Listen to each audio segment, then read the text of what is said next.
We're here from the newly renovated Casey Swim Center on the campus of Washington College. Thanks for tuning in to this week's segment here on the Elm Sports Network.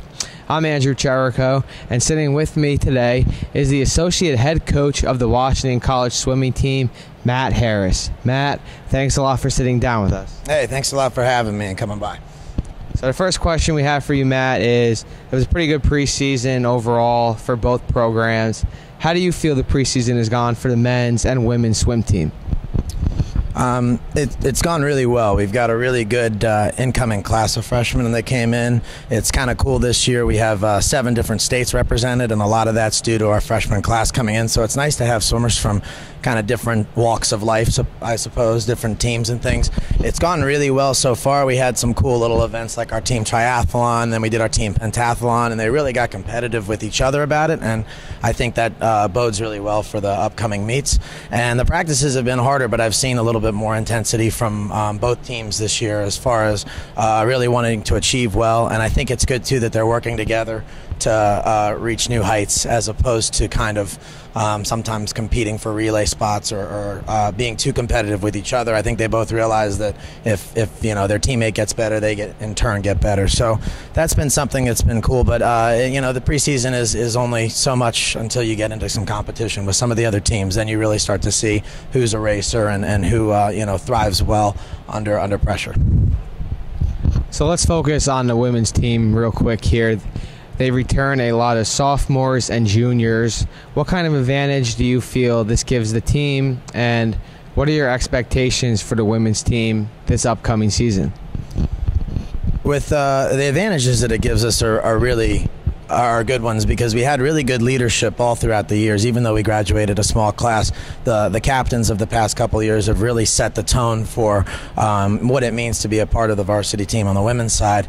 And it gives us a lot of good advantages because most of these girls have been to conferences, they've been under a lot of pressure situations, and they've scored a lot of points for us while doing it. So the advantages that gives us is that they're able to impart that wisdom, as well as the other aspect, which is the motivational and leadership aspect. They can also impart sort of the pressure, the ability to thrive and to work hard under pressure, especially with some of these meets in December and our conference meet. It's really important that you don't get those jitters before your races and that you perform and you sort of are able to let everything go. And the classes, the junior and senior classes, are very strong to the point where they know the deal. They've been here with our practices before, so they can help out the girls, the freshmen and sophomores especially, with adjusting to that and doing those kinds of things. Our expectations are we want to get a winning season this year. We were 5-6 last year, so one of our big expectations is to obviously get up there.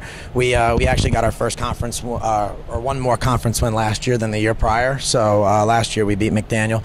And so we're looking to do that again, as well as maybe add another one. And our point total has gone up every year at conferences. So every year that we've gotten a little bit better, and I think now we can really start to make a run for it.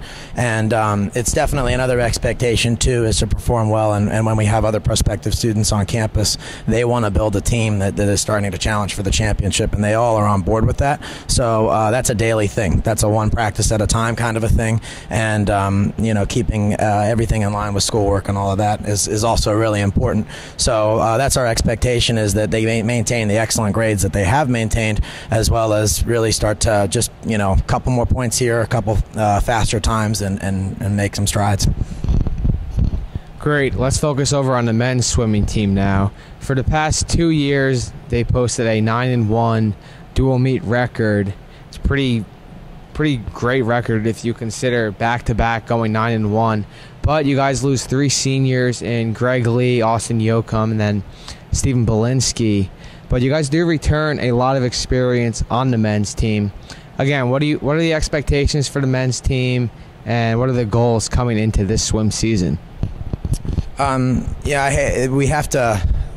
I hate to say replace, because you can't really replace a person. Greg, Austin, and Steven were all three really good leaders, both in the water, in the classroom, and outside of the pool. So it's hard to say the word replace, because you don't replace a person. You can replace the times, but as far as replacing the person, it's a little bit more difficult. So I know some people say, how do you replace something that leaves? And I like to say it a little bit more of who's going to kind of step in and fill that void. And our three senior captains right now have done a really good job of that. They've really been motivational. They have called meetings, and they're on really on task with all of that. And I think that has been the example that Austin, Greg, and Steven left, was sort of a framework within which they can operate that really makes a difference. So, with them graduating and with a really strong freshman class of 9 people coming in, I think we have the opportunities to both get those times that we lost, I think we can get closer to, and definitely continue on the leadership that they left.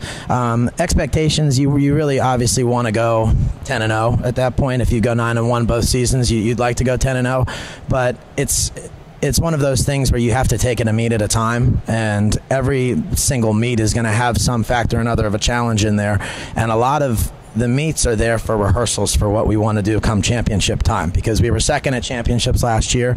We have, I think, a decent shot at running at Gettysburg and maybe even getting there. So again, like with the women's team too, it's what they do tomorrow that really makes a difference in that. We're opening up with Franklin and Marshall, and that's going to be a challenge. And then we have a lot of challenging meets. I know Swarthmore got a really good class. Ursinus always gets good classes. So every meet is going to be really challenging, and that's the thing. It's easy to set that goal of 10-0 and then get kind of lost and all of a sudden realize that, because you didn't do one or two things, now you lost a meet. So we need to focus individually on each one, and I think by focusing individually on each meet coming up, we'll get the result we want at conferences. Great. So both teams open up their season this Saturday at the Casey Swim Center. You guys host Franklin and Marshall for a 1 p.m. meet, and then you guys are going to travel to Gettysburg that following weekend for a very tough matchup. So 2 quick, hard matchups coming for the swim program, and they look to get on top early, going 2-0 in both of those meets. That's all we have here on the Elm Sports Network. Thanks for tuning in.